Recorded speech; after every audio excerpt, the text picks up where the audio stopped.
by thanking each of you for being.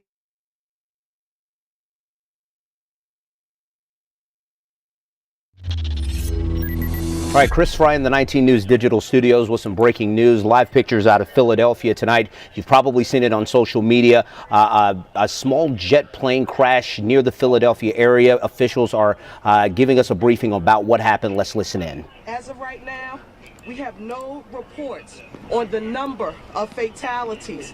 So right now we're just asking for prayers for any and everyone who may have been affected. We do want to note that several dwellings and vehicles were impacted. So what are we asking you to do for us right now, Philadelphia?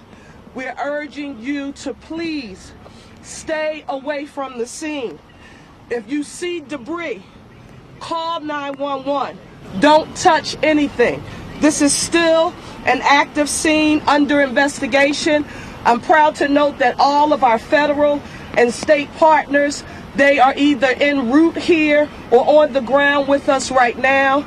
We did see some neighbors who live in the surrounding community. Just stay in your home. Again, it's still an active scene and it's under investigation. This is only the first of many briefings, I'm sure, to come on this evening. And of course, when daylight comes, when we have more facts and information to share with you. But I do want to say a special thank you right now, again, to all of our federal and state partners and our amazing first responders right here in the city of Philadelphia.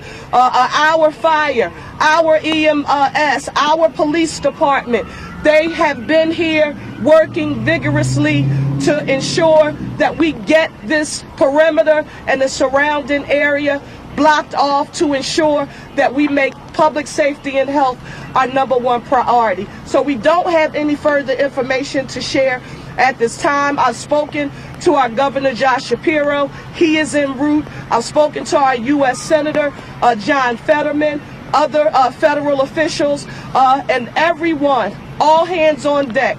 That's where we are right now. Thank you so very much, and we'll have more information to report in the near future. All right, that was Philadelphia Mayor Cherelle Parker giving us an update. Not much really coming from this press briefing. A small plane crashing northeast of Philadelphia mere minutes after takeoff. And a lot of video is on social media on how that plane crashed. But we are getting conflicting reports on how many folks were aboard that plane. We do know that it was also a medical plane also. So that has been confirmed by the Associated Press. But right now, officials in Philadelphia giving us an update on that plane crash. Probably about 30 minutes northeast of the downtown Philadelphia area. Of course, this is coming off the heels of the deadly midair collision in D.C. just 2 days ago, almost to the minute that incident happened. Once again, not speculating a lot, and Philadelphia officials are waiting to gather more information before they release that info later on tonight. Of course, we'll update you throughout our social media platforms at cleveland19.com, and of course, our first evening newscast coming up at 10 o'clock on CW43, and then 19 News at 11. We'll have more updates on this story. I'm Chris Fry in the 19 News Digital Studios. We'll see you then. 19 News, now streaming on Samsung Smart TV. Search for channel 1035.